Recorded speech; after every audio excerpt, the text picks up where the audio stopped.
everyone, good morning, good afternoon, and good evening to you from wherever you are listening in from. It is your man again, Diego Ife, and you're listening to yet another upload of the Boom Podcast. So I hope you're doing really well, everybody that's watching.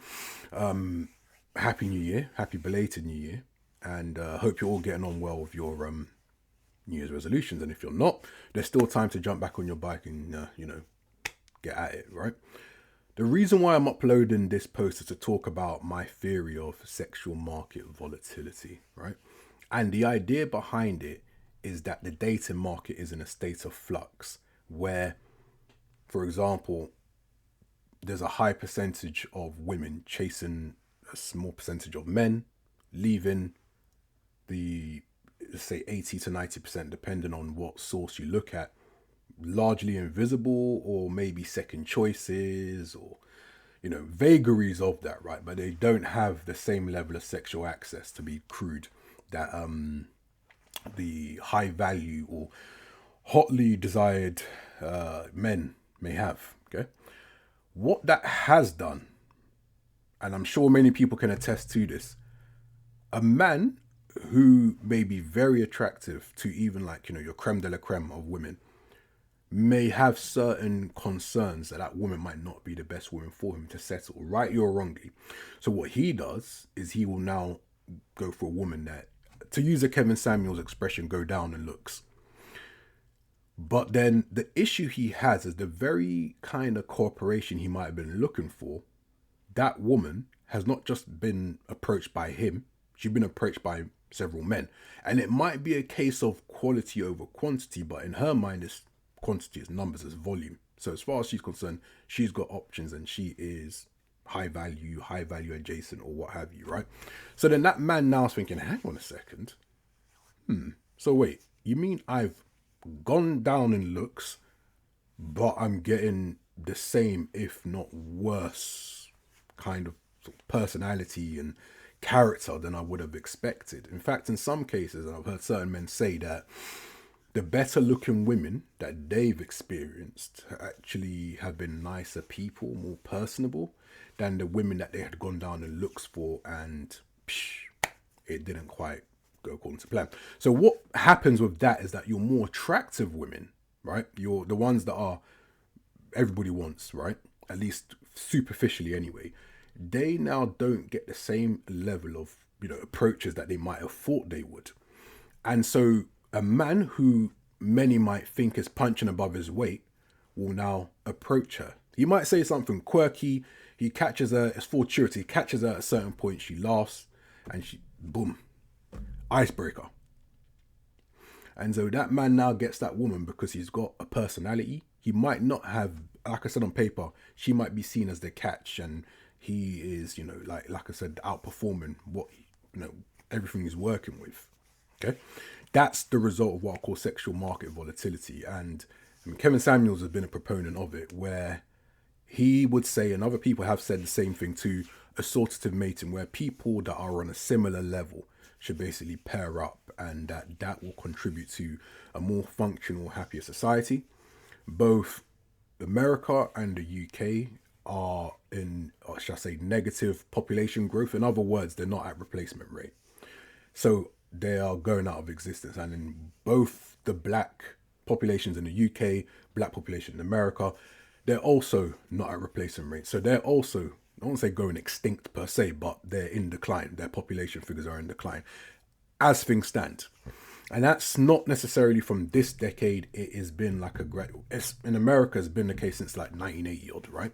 So people will now look at those factors, and they'll look at the state of the dating, dating marketplace, and draw the conclusion that they're indivisible, shall I say. And they're probably right, if I'm being honest. For me, it's just been very interesting. If you had told me some years ago that the state of sexual marketplace mating dating would be what it is, I would have been shocked. I never would have foreseen this. But that's the thing about technology. Those are the unintended negative or not so positive consequences of technology. Because sure, the women, for example, who have wanted, like, say, for example, the high value men, there's so much technology to make them stand out whether that is, face craft, aka sort of like layering your face and all that stuff. Not an expert in it, but it is quite transformational, almost a bit scary if I'm being honest. Is it your waist trainer type of things, like the midriff type of area? Hope I've described that correctly. Your BBLs for those that like to live life in the fast lane, dice with death and that. And a plethora of other means of actually securing men. There's literally infinite influences that try to school, for example, said women in getting the best man that they can get. There's books, there's magazines, there's this, that, so many things to cater to actualizing that. Even, and this is going to sound contentious, the echo chambers of body positivity. Part of that's become self-fulfilling because what it's done, and I'm just going to be honest, in this zeitgeist, it has given hope to the hopeless. But the problem is a lot of people have overplayed their hand. Rather than outlining or delineating, okay, I want this relationship, I want this experience, I want this outcome.